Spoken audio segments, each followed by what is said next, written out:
બગદાણાનો case SIT પર હવે થતા પ્રશ્ન ગઈકાલે બધા જ આરોપીઓને કોર્ટ સમક્ષ રજૂ કરવામાં આવ્યા અને પછી હવે જેલના હવાલે છે. રિમાન્ડ પૂર્ણ થઈ ગયા હતા.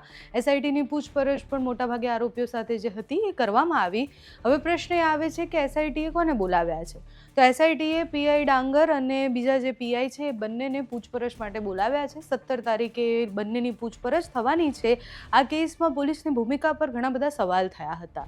એટલે કોળી સમાજ સતત એવું કહી રહ્યા હતા કે આમાં પોલીસ પણ ઇન્વોલ્વ છે. પોલીસ જે આરોપી છે એને બચાવવાનો પ્રયાસ કરી રહ્યા છે. મુખ્ય આરોપી તરીકે કોનું નામ લઈ રહ્યા છે? તો જયરાજ આહિરનું નામ લઈ રહ્યા છે. જયરાજ આહિરનું નામ એ પહેલા દિવસથી આ કેસની શરૂઆત થઈ ત્યારથી આવી રહ્યું છે. પોલીસે ક્લીન ચીટ આપી એના પછી જયરાજ આહિરનું નામ એસઆઈટીની પૂછપરછ પછી આવત એવું બધાને લાગતું હતું. એસઆઈટીની આરોપીઓ સાથેની પૂછપરછ પછી પણ હજુ સુધી જયરાજ આહિરનું નામ સામે નથી આવ્યું. હવે પોલીસની જે શંકાસ્પદ ભૂમિ હતી એના કારણે હવે પોલીસની પણ પૂછપરછ થવાની છે. પીઆઈ ડાંગરનું નામ સતત આવતું હતું. એ પીઆઈને પણ 17 તારીખે એસઆઈટીએ બોલાવ્યા છે. એમની પૂછપરછ થશે. આ કેસ જે છે આ કેસમાં એમને અત્યાર સુધી શું તપાસ કરી, તપાસમાં એમને શું મળ્યું છે અને ક્યાં પોલીસની ચૂક રહી ગઈ છે એના ઉપર પણ ચર્ચા થવાની છે. એસઆઈટી હવે આ બધી જ તપાસ પછી ચાર્જશીટ ક્યારે ફાઇલ કરે છે અને આગળની કાર્યવાહી ક્યારે થાય છે એ જોવાનું છે. ગઈકાલે બધા જ આરોપીઓને જ્યારે કોર્ટ સમક્ષ રજૂ કરવામાં આવ્યા એના પછી એ લોકોના ફર્ધર રિમાન્ડ એસઆઈટીએ માંગ્યા નહોતા.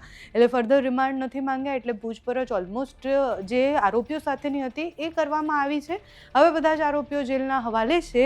જે નામની ચર્ચાઓ આપણે આટલા દિવસથી કરી રહ્યા છીએ એ નામનો ઉલ્લેખ હજુ સુધી ઓફિશિયલી ક્યાંય નથી આપ્યો.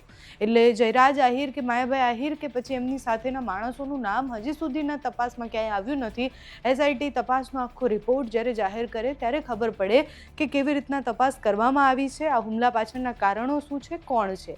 એ 8 જેટલા આરોપીઓ છે એમાંથી પણ બહુ જ બધા પ્રશ્ન એ છે કે 8માંથી અનેક આરોપી એવા છે કે જેને માત્ર ઉઠાઈને લઈને આવ્યા છે. એટલે એક ઓડિયો ક્લિપ વાયરલ થઈ હતી કે જેમાં આરોપી સની જે છે એ એના પરિવારવાળા એવું કહે છે કે પોલીસ આવી અને એને લઈ ગયા અને એવું કહીને લઈ ગયા કે અમે એને દ્વારકા લઈ જઈએ છીએ અને પછી મારો દીકરો પાછો નથી આવ્યો.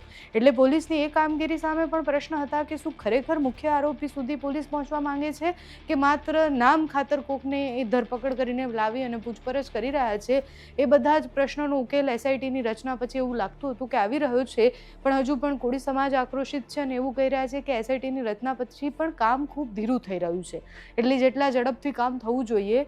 ઘણા બધા કેસમાં એવું છે કે એસઆઈટીની રચનાના 5 દિવસમાં જ રિપોર્ટ તૈયાર થઈ જાય, ચાર્જશીટ તૈયાર થઈ જાય અને પછી બધા જ ખુલાસા થઈ જાય.